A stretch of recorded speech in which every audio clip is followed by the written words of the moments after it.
जय हिंद दोस्तों, स्वागत है आपका वासुदेवा प्लस के इस शानदार सफर में। वासुदेवा प्लस सिर्फ एक चैनल नहीं बल्कि आज की वो सोच है जो आपके कल को बेहतर बना सकती है और बदलते वक्त के साथ में जरूरत है एक नई सोच का, और यही सोच है वासुदेवा प्लस की। तो दोस्तों, आज 15 अगस्त 2025 79 ईयर्स या 79वां स्वतंत्रता दिवस हम सेलिब्रेट कर रहे हैं। और जब भी बात आजादी की होती है तो हमें 15 अगस्त याद आता है, फ्रीडम डे की बात याद आती है तो हमें 15 अगस्त याद आती है। और ये आजादी जो है वो हमारे पूर्वजों ने दिलाई थी अंग्रेजी हुकूमत और गुलामी की जंजीरों से। लेकिन उन्हें नहीं पता था कि हमें आजाद करवा इस देश को आजाद करवाने के बाद में वापस से इन्हें इन्हीं हुकूमत का सामना करना पड़ेगा, इन्हीं गुलामी की जंजीरों में वापस आना पड़ेगा। क्योंकि 79 साल में क्या बदला है ये आज आपको इस वीडियो के अंदर देखना पड़ेगा। हमें बार बार कहा जाता है तिरंगा ऊंचा रहे हमारा, तिरंगा ऊंचा है हमारा, लेकिन सपने आज भी टूटे हुए हैं, उजड़े हुए हैं, चाहे वो कोई भी हो।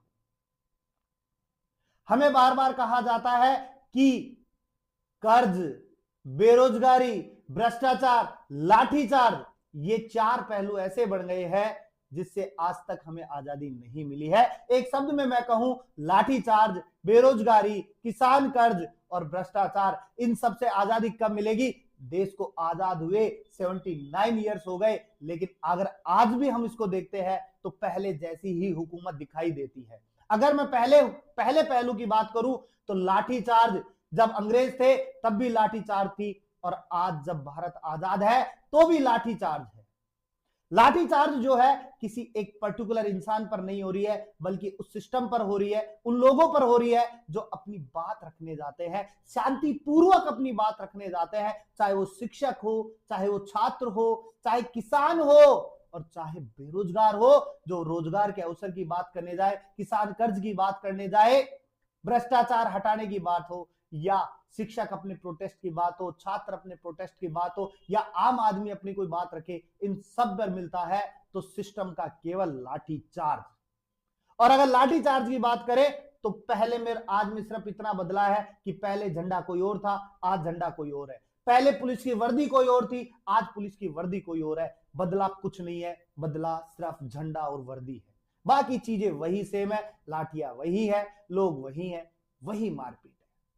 दूसरा, बेरोजगारी की बात करें, बेरोजगारी का स्तर इतना चरम सीमा पर बढ़ गया है जिसकी कोई लिमिट नहीं है। अगर मैं बात करूं ग्रामीण और शहरी क्षेत्रों की, तो ग्रामीण क्षेत्रों से ज्यादा बेरोजगारी शहरी क्षेत्रों में है, जबकि शहरी क्षेत्रों में तो उद्योग बहुत ज्यादा है, फिर भी वहां उन्हें बेरोजगारी का सामना करना पड़ रहा है। क्यों? क्या हमारी सरकार का इतना भी हक नहीं बनता कि इस बेरोजगारी को जड़ से खत्म कर दे? क्या युवाओं के लिए रोजगार का अवसर निकाले? लेकिन अवसर कहां निकाले कि शायद सरकार खुद समझ में नहीं बैठती कि मेरे पास भी अवसर है या नहीं है। वो 5 साल के लिए आते हैं और इतना सोचते हैं कि इस 5 साल में हम हमारे लिए कितना कर ले, वही काफी है। भ्रष्टाचार की अगर मैं बात करूं तो भ्रष्टाचार की चरम सीमा इस उच्च स्तर पर आ चुकी है भारत के अंदर जिसकी कोई लिमिट नहीं है। अगर आपको एक छोटा सा काम करवाना है उसके लिए भी आपको रिश्वत देनी पड़ेगी, और रिश्वत का स्तर भी इतना ऊंचा हो चुका है, एक आम आदमी उस रिश्वत को नहीं चुका पाता है, चाहे वो कोई भी काम हो। अगर आप 10,000 का काम करवा रहे हो तो उसके लिए 2 से 3,000 रुपए रिश्वत देनी ही पड़ेगी आपको। यह भारत का सिस्टम हो चुका है। तो अब आप समझो कि जब बाहर के लोग करोड़ों की डील लेकर के आते हैं, अरबों की डील लेकर के आते हैं, तो उनसे कितना रुपया लिया जाता होगा। यह सोचने की बात है।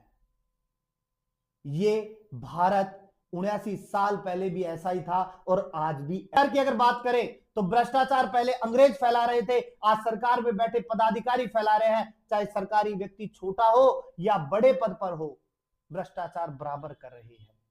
कोई ज्यादा कर रहा है, कोई कम कर रहा है, और इन सब की नॉलेज सबके पास में है, लेकिन आज तक इसके लिए बोलने वाला कोई नहीं है, कोई नहीं कहता है, ना उनके ऊपर कोई कार्रवाई होती है। और ये जो भ्रष्टाचार है, ये सिस्टम के ऊपर इतना बड़ा तमाचा है जिसकी कोई लिमिट नहीं है। अगर वर्ल्ड में बात करें तो सबसे ज्यादा भ्रष्टाचार के मामले में भारत बहुत आगे है, जहां छोटे से छोटा कर्मचारी और बड़े से बड़ा कर्मचारी भी रिश्वत पर डिपेंड है। और एक सर्वे के अकॉर्डिंग तो यह भी बताया जाता है कि भारत के अंतर्गत 61% सरकारी लोगों ने कहा था कि हम रिश्वत लेते हैं और सरेआम लेते हैं, लेकिन उसको उजागर करने वाला कोई नहीं है, कोई उस सिस्टम के खिलाफ बोलने वाला नहीं है। आप ये कह सकते हो कि रिश्वत हम ही तो देते हैं, लेकिन एक आम आदमी करे क्या जब उसका काम नहीं होता है और उस काम को करवाने के लिए वो कहां जाए, अपनी बात रखने जाए, कहां रखे, लाठीचार्ज खाने के लिए, और बात रखने लिए जाए तो बार बार चक्कर काटे तो रोजगार के अवसर से भी गायब हो जाएगा, और अगर किसान है तो कर्ज में आ जाएगा। तो भ्रष्टाचार, उसका रिश्वत देना उसकी एक मजबूरी हो गई है। लेकिन पदाधिकारी जो बैठे हैं, इतनी बड़ी बड़ी सैलरी लेते हैं, क्या उनकी मजबूरी है क्या रिश्वत लेना? नहीं है, लेकिन फिर भी वो ले रहे हैं और सबको पता है, फिर भी उनके खिलाफ कोई एक्शन नहीं होता है। अगर मैं बात करूं किसान कर्ज की, तो भारत के अंतर्गत पर डे 31 लोग जो है किसान आत्महत्या करते हैं। किसान के साथ में जो मजदूरी कर रहे हैं वो आत्महत्या करते हैं। कारण क्या है? क्योंकि उन्हें उनका हक नहीं मिल रहा है, उनको उनकी फसल के पैसे नहीं मिल रहे हैं, उनकी फसल का स्थिर मूल्य नहीं हो पा रहा है। इस अस्थिर मूल्य की वजह से उन्हें कर्ज में जाना पड़ता है, और अंत में जब कर्ज इतना बढ़ जाता है तो वो समझ नहीं पाते हैं करे क्या, और उनके पास में एक अंतिम ऑप्शन बचता है और वो ये कहते हैं कि चलो इस दुनिया को छोड़ देते हैं। क्या ये सिस्टम बदल पाएगा या इस सिस्टम पर ऐसे ही तमाचे लगते रहेंगे? हमारी पूरी जिंदगी अगर हम देखें तो पहले भी हम कांग्रेस बीजेपी कर रहे थे और आज भी हम कांग्रेस बीजेपी कर रहे हैं, लेकिन हम ये नहीं देखते कि हम एक ऐसे इंसान को चुने जो सत्ता के लिए नहीं, कम से कम आम जनता के लिए काम करे, खुद के लिए नहीं दूसरों के लिए काम करे। जब भी वोट देने की बारी आती है, लोकतंत्र में वोट को प्रथम अधिकार है, लेकिन जब भी वोट देने की बात आती है तो अपन ही अपनी कास्ट देखते हैं, अपना आदमी देखते हैं, ये नहीं देखते कि शायद वोट डालने के बाद में ये अपन को भूल जाएगा, अपना आदमी अपन को भूल जाएगा, अपनी कास्ट का आदमी अपनी कास्ट को भूल जाएगा, क्योंकि उसे अगली साल के लिए तैयार होना है और अगली साल के लिए वो आप पर कम बल्कि दूसरों पर ज्यादा ध्यान देगा। तो ऐसे व्यक्ति को चुने जो शायद दूसरों के लिए काम करे, खुद के लिए ना करे, अपने लिए ना सही, कम से कम आम जनता के लिए सही। तो इस 15 अगस्त पर एक प्रण जरूर लो कि अगली बार जब वोट डालने जाओ तो अपने दिमाग से अपनी जाति, अपने लोगों को दूर रखना और किसी ऐसे व्यक्ति को वोट डालना जो पढ़ा लिखा हो, जो कुछ करने की क्षमता रखता हो, ऐसे व्यक्ति को वोट देना, जिससे आपकी ये चारों पहलू जो है, चाहे वो लाठीचार्ज से संबंधित हो, चाहे बेरोजगारी से संबंधित हो, चाहे भ्रष्टाचार से संबंधित हो, और चाहे किसान कर से संबंधित हो, इन चारों से छुटकारा मिल पाएगा। अगर आप भी मेरी बात से सहमत हैं तो आप अपनी राय कमेंट बॉक्स में दे सकते हैं। वीडियो को शेयर कीजिए, लाइक कीजिए और चैनल को सब्सक्राइब कीजिए, ताकि ज्यादा से ज्यादा लोगों तक ये चार पहलू पहुंच सके। शायद इन चार पहलुओं पर बैठ करके अगले चुनाव में चर्चा हो सके।